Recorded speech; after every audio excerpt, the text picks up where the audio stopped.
won. So in hindsight, they shouldn't have done this.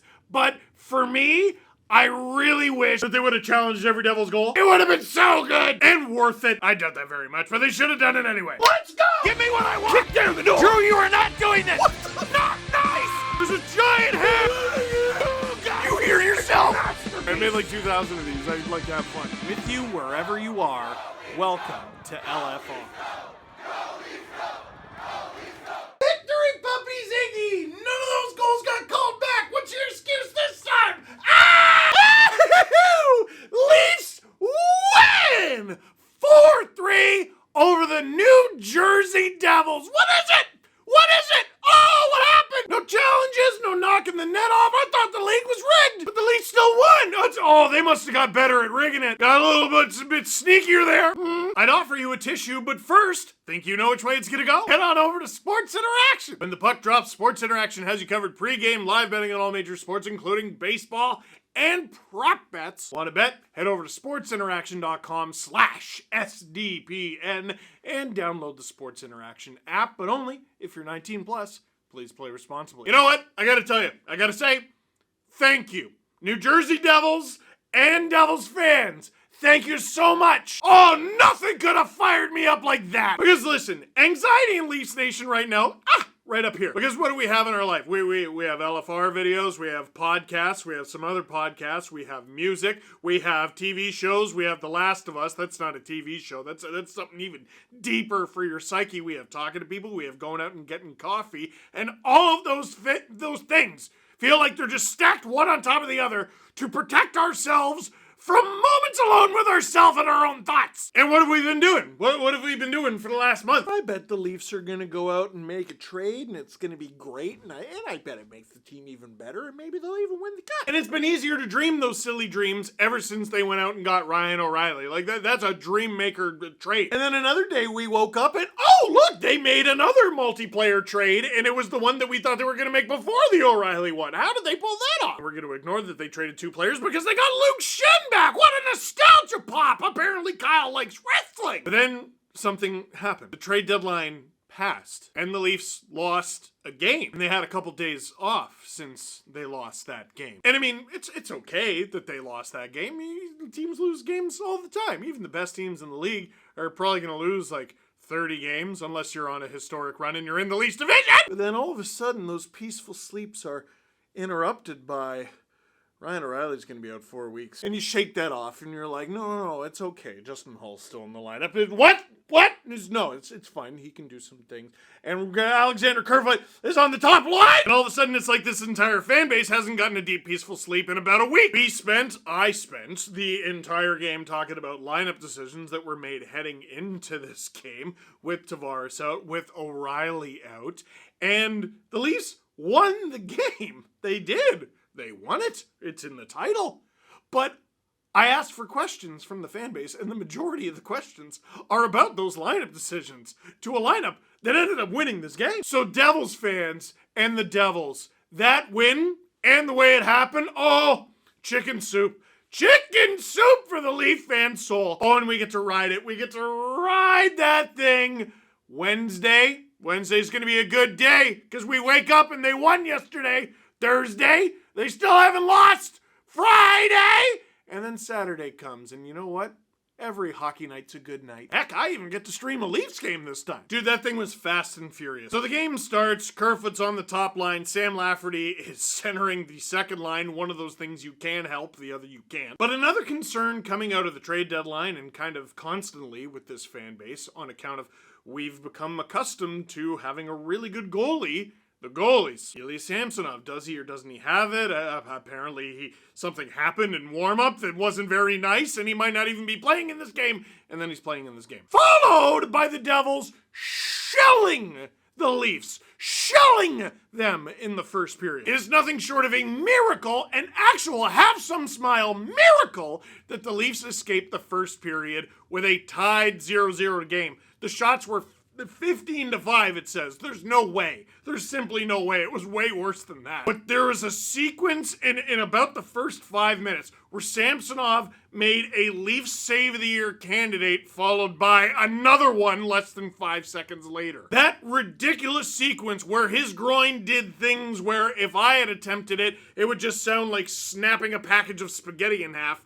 It set the tone for the rest of the game. And what happens? Second period starts, Leafs are giving it right back. Now, overall in the second period, it wasn't quite as dominant for the Leafs as it was for the Devils in the first, but 14-9 were the shots. That's good. And it was way more dominant off the hop, like right from the beginning, the first half of the second period. Oh, yeah, buddy. When that second line comes charging in, Sam Lafferty, one of the original Mark Donks and Buzz Flibbit, flies in with speed, backs the Devils up, gives it to Nylander, who decided, I'm gonna pass this. Like, Nylander saw this and he's like, yep, I can do that. Like, even Yarncroke having his stick on the ice, like, that's confidence in a teammate, man. Most people can't do that. Like, that's usually, why did you try that? But it's William Nylander, so it worked. Yarncroke bangs in his 14th, just like he always does. He's so consistent. 1-0 Leafs after that period and everything. But New Jersey, they didn't really ever let the Leafs pull away, did they? Erik Haula in particular, it's like he had a personal vendetta because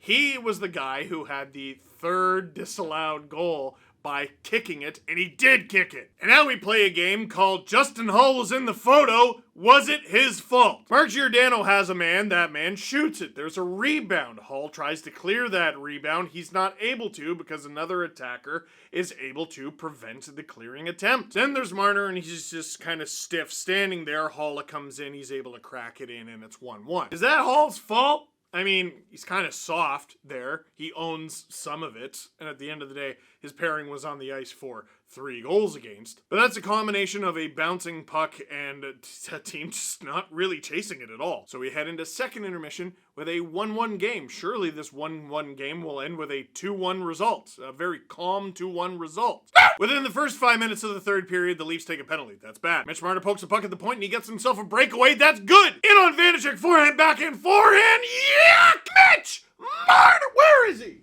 Where is he on the... There!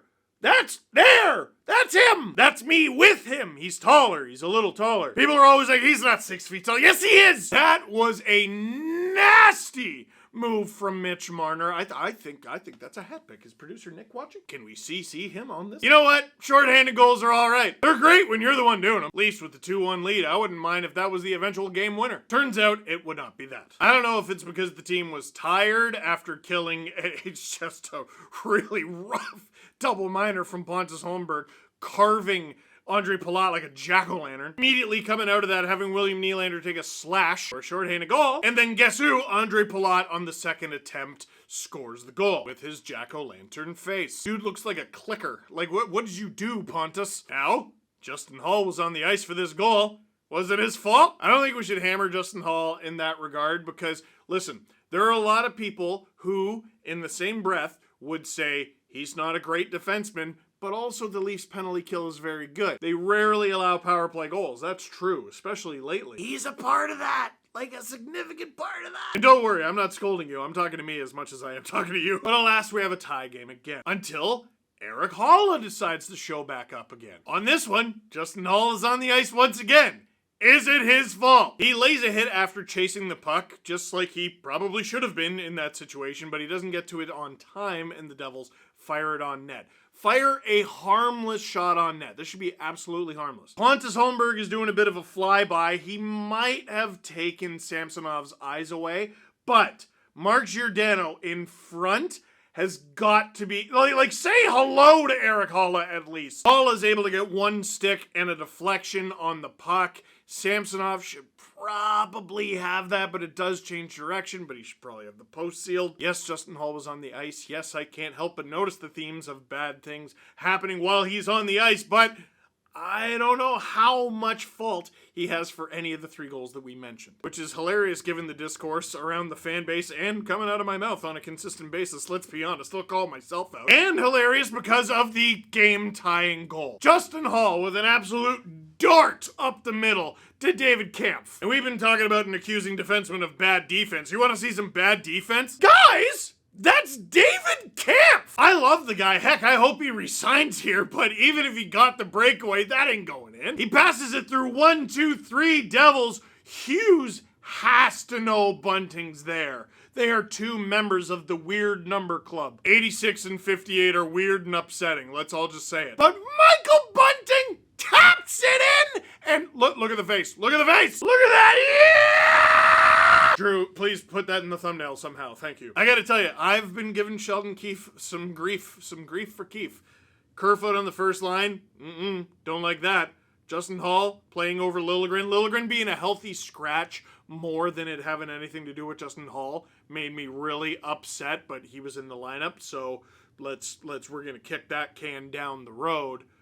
Bunting being on the fourth line. He has not been good enough. Keefe did say that, and he is correct. I just don't know if the solution is putting Kerfoot on the top line! But I gotta say, I'm pretty sure Michael Bunting has played a grand total of 2 games on the Leafs' fourth line while he's been 100% healthy. One this year and one last year. Both situations were Sheldon Keefe demoting Bunting from the top 6 down to the fourth line. And I'm pretty sure in both of those games, Bunting scored. He did last year, and he did tonight in this one. Now, part of that is Michael Bunting is quite good. That was his 20th goal of the season. Not bad for a fourth liner. But I do think you got to tip your hat to Keefe a little bit because that might have awoken the beast. Look at that silly. Great pass from Kampf. Great pass from Hall. Great team effort there. And they tie it with less than 5 minutes to go. And the much maligned Alex Kerfoot takes a high stick from Timo Meier to the head. It is a needless penalty, a ridiculous penalty. The puck is up here. Kerfoot's going for it with his hand like a normal person. Timo Meier's walking around like they taught us this in San Jose. When did San Jose get a baseball team? When did New Jersey get a baseball team? I'm not a big minor league baseball guy. Do those cities have teams? All I know is Timo Meier doesn't get paid to play for either of them. Leafs power play. Nylander throws the pass in front. Bunting hilariously just goes like this. Matthews grips it. Matthews rips it. Scores! 4-3 from 3-4. The Leafs lock it down after that.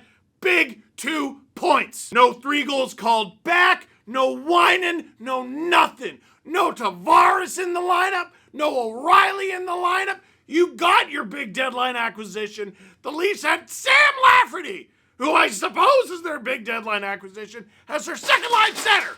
You had every opportunity to win. You still lost. Win around 67. Shut up! That's got nothing to do with March 2023. You lost. Where? Speaking of deadline acquisitions, I did want to point out this ridiculous stat because I was watching is he playing really well? It seems like he's playing really well. From Kevin Papetti, Jake McCabe has now played 4 games with the Leafs, all on the road. Edmonton, Calgary, Vancouver, and New Jersey are all pretty strong at the top of the lineup.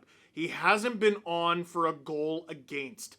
Jake McCabe wears 22 as a reminder that his cap hit is just $2 million for another 2 seasons. I love that. And I think he's going to end up being a pretty good player for this team. And it's wild that he hasn't played a game at home yet. His first home game is going to be on Saturday on 3 days rest. Coming from Norway to Toronto to see the Leafs this weekend. Are you happy for me? Yes, I'm extremely happy for you. Not only do you get to watch the Toronto Maple Leafs, you get to watch their farm team, the Edmonton Oilers. Zach Hyman, Cody Ceci, Tyson Barrie. Well, they don't have Tyson Barrie anymore. I'm sure there's another. Dude, to fly all the way across the Atlantic to see the Leafs play, you might as well see Connor McDavid in action too. That's not bad, man. If you're sitting in a coffee shop and a Velociraptor shows up, can it break the windows? Yes, it absolutely can. And here's why. A Velociraptor does not know what glass is or what windows are. So it would probably see you through the see-through thing and just run right through it. It would hurt itself, maybe, and it would give its friends pause. They'd be like, whoa, what happened there? Because, animals are skittish. I don't know how much Velociraptors would behave like current mammals and stuff like that. But if you saw your buddy smash into something that you couldn't see and fall down, you might have some questions. But I think the short answer to your question is no. What? No. What was the... If you're sitting in it... Yes.